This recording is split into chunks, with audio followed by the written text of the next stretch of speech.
போர் தொடங்கிவிட்டது. மகாபாரத் போர். ஒவ்வொருவரும் அவரவருடைய படைபலத்தை அதிகப்படுத்தி கொண்டிருக்கிறார்கள். கிருஷ்ண பரமாத்மா இடத்திலும் மிகப்பெரிய படைபலம் இருக்கிறது, அவன் மன்னன் என்பதனாலே.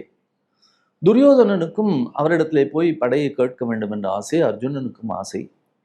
ஒரு நாள் பகவான் இருக்கிற இடத்தை நோக்கி முதலில் அர்ஜுனன் வருகிறான். பகவான் தூங்கி கொண்டிருக்கிறார்.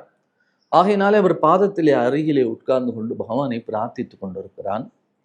துரியோதனனும் வருகிறான். அவன் எங்கே பார்க்கிறான்?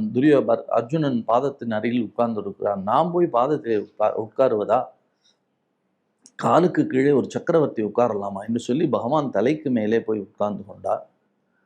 பகவான் விளையாட்டாகத்தானே தூங்குகிறான். ஆகையினாலே அப்படி கண்ணை விழித்து பார்த்தான்.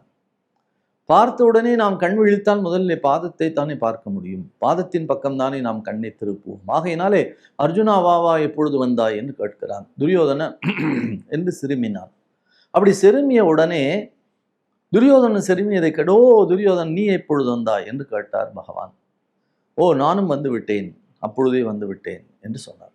ஓ, 2 பேரும் ஏதாவது சமாதானம் பேச வேண்டுமா? 2 பேரும் வந்திருக்கிறீர்களே? அதெல்லாம் ஒன்றும் இல்லை, சண்டைதான். உங்களுக்கு நாங்கள் உதவி கேட்பதற்காக வந்திருக்கிறோம்.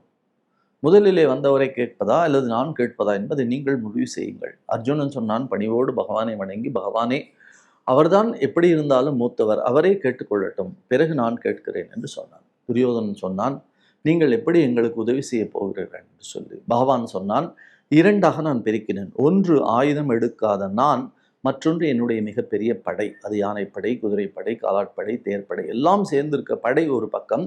தனி ஆளாக ஆயுதமே எடுக்காத நான் ஒரு பக்கம். இது 2இலே உனக்கு எது வேண்டுமோ அதை கேட்டு பெற்றுக்கொள் என்று சொன்னான் பகவான்.